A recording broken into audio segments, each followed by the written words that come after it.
Welcome to Parts of Unknown. My name is Joseph Mills, and I don't know which podcast this is going to fall in. I am disturbed by something, and I really want to process it out. I don't know if this will be Parts of Unknown just because of how fluid this conversation will or will not be. It really could be a single H show as we continue to fight against restrictive nationalistic Christianity as it attacks our LGBTQIA plus siblings. I might reference wrestling somewhere, so this could end up being Comics in Christ or parts of or Never Break Kayfabe. Who knows? But just bear with me for a minute, because what I want to talk about is I want to talk about how I have watched a church destroy a town. So everybody knows that I am a pastor. I am a pastor within the United Methodist denominational system of churches. I quite cherish the work of John Wesley and this individual that went out to the cast-outs and made a place for so many people in the church. Instead of trying to get people in, he went out. And it's why I'm a United Methodist. I prefer to go out and share information and to be open to interact with so many different people. So that's why I'm a United Methodist. So many of you know I'm a United Methodist pastor. I also serve within a region that definitely has a mega church that is linked to it, that's got its hands in all levels of political influence in this town. And it's quite painful to see the places that I hear the same Christian nationalistic rhetoric that is produced by this church. And everything from city hall to school board meetings, and I'm going to get really deep into the school board meeting here in a moment.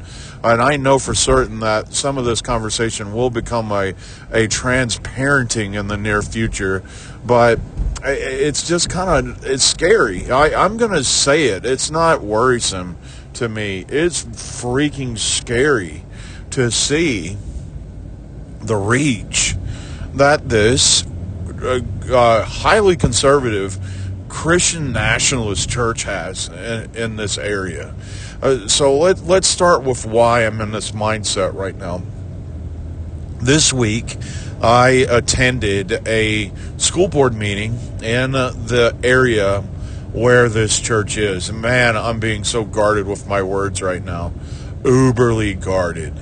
But so I went to a school board meeting within the area that this church has reach, and it's highly visible that there is at least one board member that is uberly connected to this church. And if not two, the other one does highly benefit from having some kind of connectional influence by this megachurch. And I have been going. Many of you know me as a LGBTQIA plus advocate through the Single H show, through conversations that I have on different podcasts. Many of you know me as an LGBTQIA plus advocate, and I have been very recently, actually throughout my tenure in this new town where I've been serving, this new area where this faith center is that I serve now, I have been a LGBTQIA plus voice, specifically at the school board meetings, but it's starting to grow out at different, at No Kings rallies, at different political lunches that I have attended. I have never been more politically active than I am right now. And that'll open some doors to some conversation at the end of this.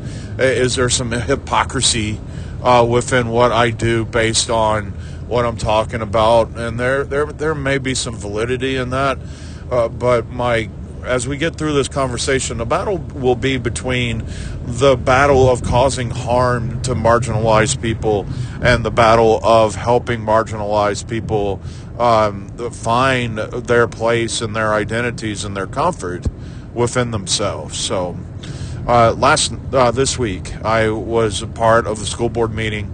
There was a vote for a new board member to become president for the upcoming calendar year, and this very uberly conservative, very known, because I've seen videos on this church's Instagram page of this individual speaking at their church. The person that was elected a new board president definitely has deep ties with this church, and he seems to be guided by the Christian nationalistic mindset of this church.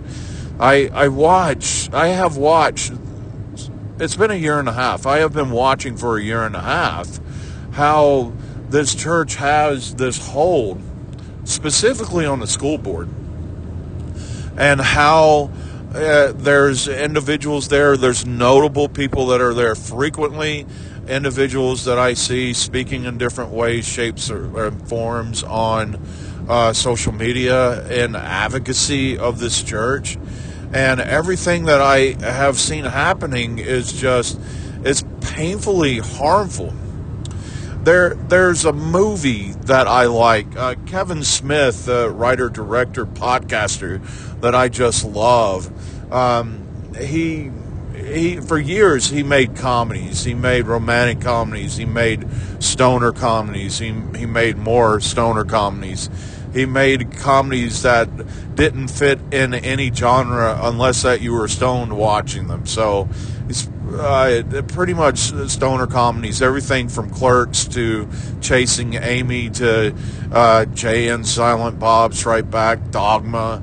In all of his work, he's definitely there's been two movies that he has made that has been thinkers. One is Dogma, and really thinking through the over dominance of a over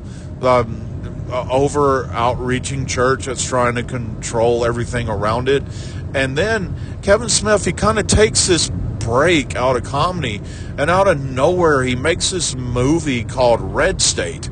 Now, Red State is this movie that has the centralized character who is the leader of a uber conservative, highly militant church, and it follows this person trying to just take control over this town.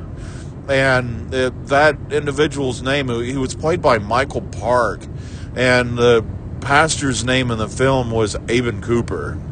And this outreach and control that Michael Park displayed as Aben Cooper in Red State, and I get a little worried that I see this. And I've been kind of keeping up with things in the other area, and I've watched the influence of this church kind of slip into other candidates. There is a law enforcement person in our area who is running for governor, and there appears to be some loose connections between this gubernatorial candidate and this church as well. So I'm watching this, and I'm sitting here in this meeting, and I'm hearing little things that really alludes to the overreach that this church has had in the school board, because there is worries about lawsuits because people were allegedly being blackmailed. There has been direct, blatant striking out against the pastor of this church, and it becomes quite scary because with all of this over politicalized outreach, there's a lot of really dear LGBTQIA plus teens that are just getting lost in the shuffle, and many of them are getting hurt. I did talk about on an episode of the Single H show, one of the things that this one individual has done as a school board member is he has attacked an individual transgender student in one of the elementary schools here by being present at a school walkout that I believe, and it's alleged to be, have formed because of this individual and his community outreach through this church. So there's been individual attacks on individuals who are LGBTQ. There's visible attacks that have happened at the school board meeting against the other school board members who disagree with this person's politics, and the verbal attacks has allegedly, visibly caused another board member just go into some major, visible emotional breakdown. It's been quite disturbing. And it's quite disturbing to see all this happening in this town where I am serving, and it all loops back around and can become a connected in one way, shape, or form to individuals that have connection with this big, huge megachurch. So it's scary. So, yes, I have also been politically active. I want to share that. I have seen the harm that this church is allegedly causing to the community in which our worship center is. And listen to me use all the modifiers, because I know that they have been throwing lawsuits out. And I'm not going to use name and even location in this because I don't care to deal with one of their lawsuits. But this is something that I'm dealing with, and these podcasts has always been ways that I've dealt with them. And so, yes, I have been politically active. I have been to Democratic Party rallies. I have been to No Kings rallies. I have been to different school boards. I have spoken at God bless. I've spoken at our city hall, and it has just been hard to allow this to happen and not try to speak out, because the biggest thing that I'm bothered by this truly is how that Christ is being misrepresented by this collective of individuals. I hear different rhetoric that I have played on transparenting of this board member literally saying that parents of LGBTQIA plus kids who support those kids actually don't love their kids. I have heard him use that language. I heard him rebuke individuals that have anything that doesn't fit into his Americanized nationalistic religion, and it's really harmful. It's really painful to so many different people. It's painful to the LGBTQIA plus community who have to sit and choke on this rhetoric that they're not loved because the Christ that this guy subscribes to doesn't like them. And it's this own individual's interpretation of Christ. It's not reality. And I have gone out to intentionally be the pastor that's trying very hard to show this counter reality to what this megachurch is trying to show. And I watched the heightened peak of some of this hurt last night, because as this one individual was drawn back into the presidency of the school board after a highly painfully long vote of conversation and rational thought before a final decision was made, we get to this moment that the board just crumbled apart. I mean, after this presidency was enshrined, they took a break. They rearranged the seating order. They put this person in the presidency's seat, and then no one wanted to agree. No one wanted to be voted into positions, and nobody wanted to allow a decision to be made. It was quite painful to watch, because the long-term harm that has been taking place towards the school board actually won its victory that night. The head representative became president, but now the fabric has just completely unraveled. There was an inability to elect any other positions to the board, because either people refused the nomination, or votes were intentionally made so that the vote couldn't go through. It was painful to watch. And all of this has been brewing, and believe me, I don't think this is the peak of the wave. I think that this tidal wave is going to get much higher and become a tsunami.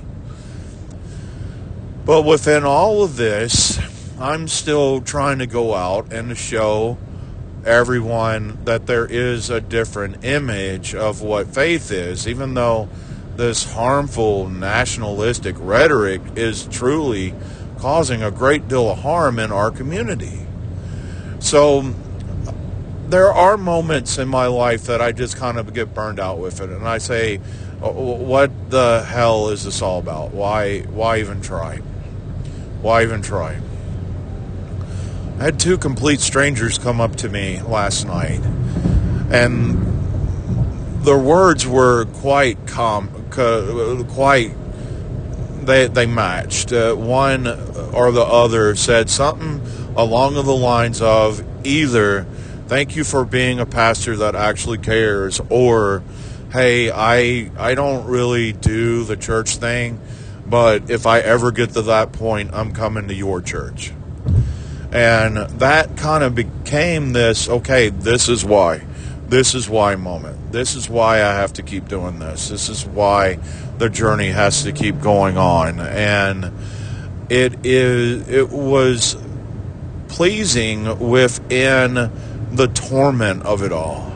I mean, I was depleted, and I'm just, Joe preacher guy out in the caucus, sharing how I feel about LGBTQIA plus support, and I was exhausted. I can't imagine how the board members that stand against this nationalized religion focal push, they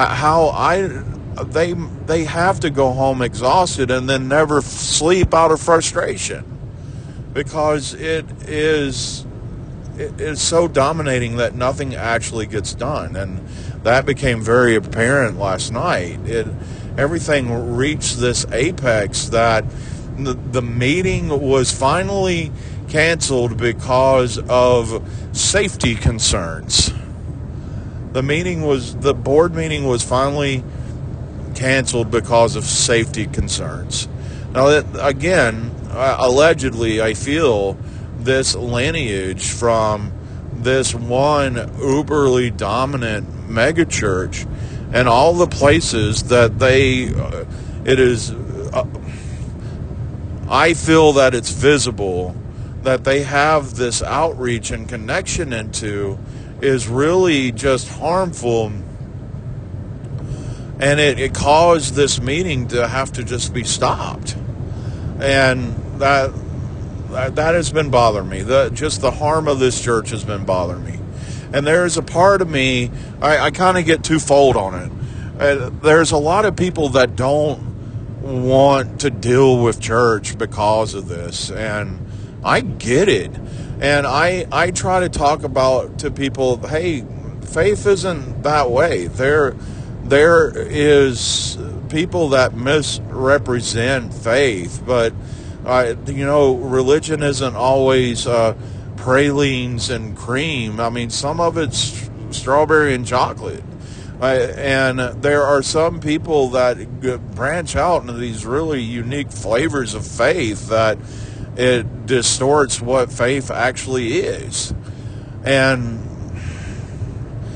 it just adds a lot more work to me to go out and try to display this almost anti-national. You know what? No, not almost. This is the one thing I will give you an absolute on. My absolute in my ministry is I am anti-Christian nationalism, and I believe that Jesus Christ would be as well. Jesus Christ never wore a shirt that said "Make Rome Great Again." My whole stance is against that, because Christ was never about power. Christ was about seeking out the marginalized so that they can find safety and be drawn into a community of support and love and to be cared for. And there's not one place that I observe that this church appears to be effective. I am stammering through the modifiers. Forgive me. There's really no place that this church appears to be effective displaying the true nature of who Jesus Christ is. All I see is landmines full of hurt. It makes it harder for me to share out with other people, hey, Christ, that's not Christ. That is not Christ. So I don't know where I'm getting with this. I just really needed a place to talk about this, and me recording podcasts has always been me venting through my worries and concerns. So I'm going to keep up the good fight, because tonight I had two good siblings come up and say, hey, I want to learn more about your church. Hey, thank you for saying the things that you say for who you are. And the one that I hope to have more conversations about was the, hey, I'm not really connected to church, but if I ever find that place, I will come to your church. Within all the pain and the hurt and the torment, always just try to be a light in a dark valley. All right. I don't know what podcast this was, but I do know my name is Joseph Mills. Thank you for listening. For Single H, for Rick Kane, for the entire Transcendent Media. I hope that everyone has a great